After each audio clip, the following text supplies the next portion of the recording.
let's turn over to the other side of the desk because Diptyque Laurent joins us now for today's press review. Diptyque, good morning. Hello. You're going to be starting us off then with some of the reactions to Walmart and Dick's Sporting Goods announcing that they are going to stop selling firearms to those people under the age of 21. That's right, an announcement that, of course, coincided with the Parkland students heading back to their high school for the first time since that shooting 2 weeks ago.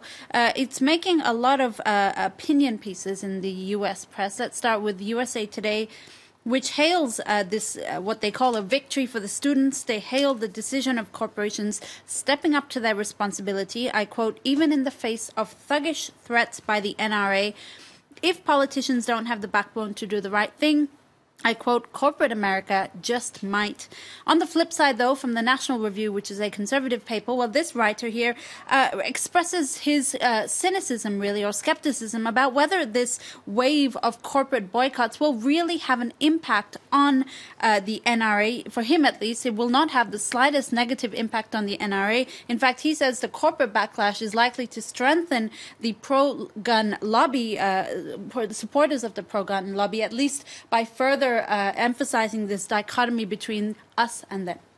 Indeed, and an example of just kind of how entrenched at least the pro-gun advocates are in the US. You want to show us something about a church protest that was held in Pennsylvania? Not just any church protest. It's a very bizarre story coming out of the Inquirer, which is a local paper in Pennsylvania. Hyung Jin Moon is a pastor for a controversial church called the Unification Church.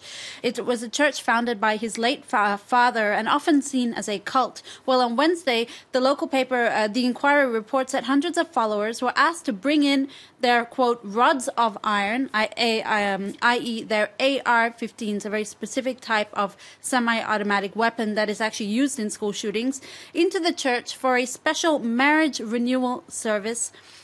The Inquirer notes that it had to be AR-15, so some devotees picked up the AR-15 on their way into the church in a clear bid to reiterate their support for the Second Amendment. You've left me quite speechless with that, Deepti. Thank you. Well, you wanted to then take us somewhere completely different now to Afghanistan, where the leader, Ashraf Ghani, he's extended the olive branch to the Taliban. How's that been going down online?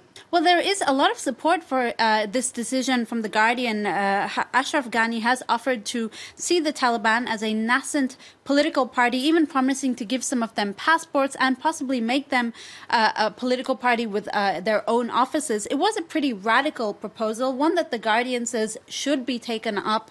Give peace a chance, that's what The Guardian's editors say. After all, this war is the longest in history for the US, running for 17 years, and the Taliban continues to gain strength from the lawlessness that's left, that war has left Afghanistan in.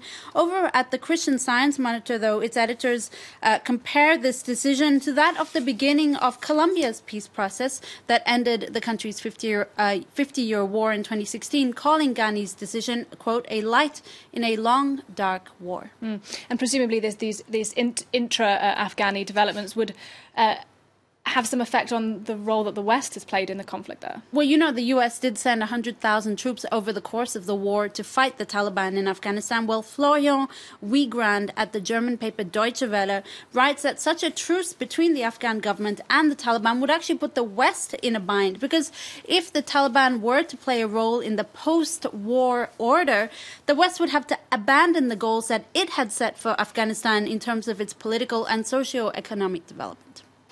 Deepti, then let's have some sports news. The Winter Paralympics will begin this week in South Korea. Japan, though, already looking to the Summer Games in 2020, which they'll be hosting.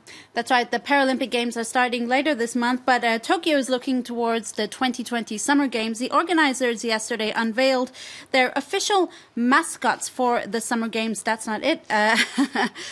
These ones here, these pink and blue mascots that the organizers say represent a futuristic vision for the world, one in pink, one in blue, embodying, I quote, tradition, future, cuteness, and sophistication. But it turns out, though, as the Japan Times explains, Japanese people love their mascots. They have a mascot for nearly everything, ranging from pretty cute to downright disturbing. There's a pear fairy. This one, I believe, is a pear fairy. He's an Ozzy Osbourne and Aerosmith worshipping life-size mascot for the city of Funabashi. There's also another mascot. His name is Jimmy Hattori. He's a mascot with a condom on his head to promote safe sex. Very good principle, thank you. Yeah. all for that. And in one city, budget cuts actually required the city to nix some of their mascots, so which they refused to do. So they combined all of their 8 mascots into one hybrid mascot that you see here. Deepti, thank you very much indeed. That was Deepti Laurent there with our press review this morning.